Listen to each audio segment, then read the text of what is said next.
Good evening and welcome to the Diary of the Man with the Dog. And here is the dog, my dog, Mika. Go on, Mika, off you go now. Good. And, well, nice to see you. It's Thursday, the 16th of March. And, yes, one more day to go before it's weekend. So, yes, we're looking forward to it. We're going to Leicestershire to visit friends for lunch, and then haven't seen them for a long time, and things are looking up weather-wise. There is been a great deal of sunshine over the last couple of days, which is like yay. You know how it is, the sun never shines here, but it did shine, and it was warm as well. It was lovely to drive home and see neighbours talking to each other. Now that's a big one. And children on their bicycles, and the cricket pitches being made up and made ready for the summer. Lots of daffodils bursting out, and snowdrops. There's some beautiful snowdrops on a slope near the car park where I parked my car. So yes, and so we're doing some HYGGE time. We are having some HYGGE time. I hope I pronounced it right, but if I haven't, please forgive me. But it's the Danish word that has taken Britain by storm, or the Danish concept. So it's a fabulous bit of bacon that everybody's bit of Britain is going gaga about HYGGE. But I think the rest of the Scandinavians have similar concepts.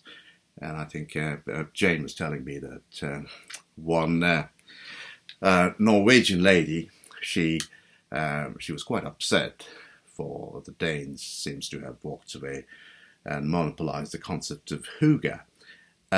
So HYGGE is a sense of well-being, a sense that I have enough to be happy in the moment with something simple and meaningful. And I think all the Scandinavian countries do have similar words. I think the Swedes call it mys, M-Y-S. The Norwegians call it kose, that's K-O-S-E. And the Finns call it lampoa. Now, I have probably murdered the pronunciation of 3 languages in just about 20 seconds. And please correct me if I'm wrong. But anyway, so HYGGE is very Scandinavian, and the HYGGE, there's an overload of HYGGE. We received a little book of HYGGE for our Christmas presents, and there's HYGGE bedspreads, HYGGE bars, HYGGE restaurants, HYGGE everything. So yes, so we do a lot of HYGGE. Our HYGGE invariably hovers around Mika. My HYGGE, is cake, duvet, watching Netflix in bed, sleeping, and yes, HYGGE is good. So please do HYGGE. HYGGE also has had its critics, of course, and I was recently reading the great British anthropologist Simon Jenkins has referred to HYGGE as normative to the point of being oppressive. I think that was a classic British reaction of suspicion to anything that is remotely fluffy. So it made me really, really laugh. But hey, I'm sure that we could do without some cynicism. And so please, HYGGE as well as you can, and HYGGE all the time. So it's probably going to become a cliche soon, but we are enjoying doing HYGGE. I think we all have fallen in love with the concept, I think we always, we wanted something to feel good about, and HYGGE has been one of those things. I think the origins are, a young Danish girl moved to London, and she was brought up in Jutland in a typical Danish way with simple things, and she kind of opened the first HYGGE, some sort of a cafeteria sort of thing, but I'm not an expert in that. So here we go. So it's HYGGE time, Thursday evening. Tomorrow is Friday. Bring it on, I say. So HYGGE We'll probably have some meatballs and spaghetti later, which is HYGGE. And there is a steamed pudding that I have spotted in the fridge. Now that is definitely HYGGE. Gosh, just for a second. Yeah, so that's HYGGE's waiting for me. And tomorrow's Friday. So, we started going to Scandinavia for the last couple of years. Not a couple of years, probably 5 or 6 years.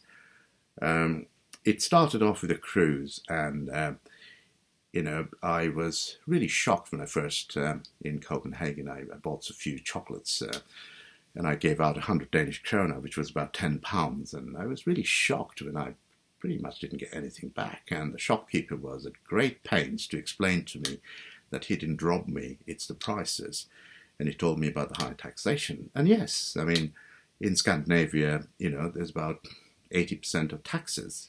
Now, you and I probably wouldn't allow it, assuming that you live in Britain or one of the Western European countries or in the United States.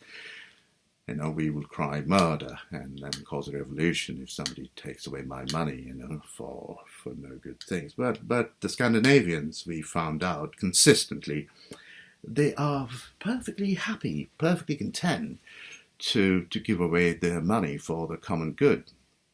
And yes, and they have been finger pointed as being socialist, fair play. They are happy, so who cares?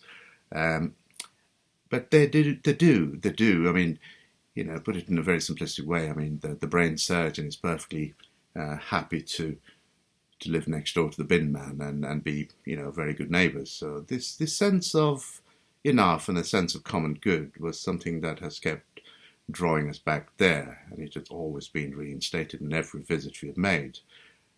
So much so that we travelled to Iceland and we decided to get married there. So, that's another story which I'll share another time.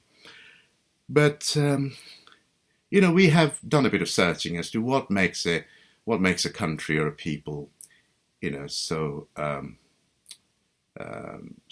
generous, in terms of their psyche in giving away what they earn and sharing it, for the common good of society. It is just the way they are, You can't make people do that. That's not forced. And it's not not a communist country either. Everything is mostly privately owned, and they operate under a free market. So they've got the model. To me, the economic model is very, very interesting to me.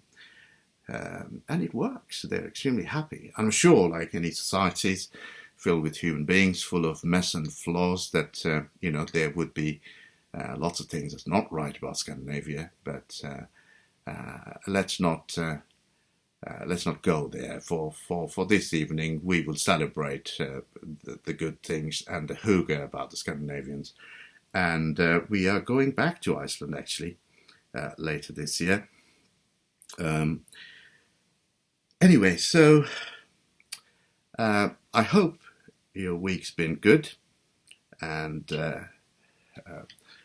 I shall speak to you guys soon, maybe in a few more days. Sometimes there's not much to say, but I will say just that. Probably it's all banter, but it's nice to talk. It is lovely to talk. So take care wherever you are and whatever you're doing, and I will speak to you shortly. God bless you.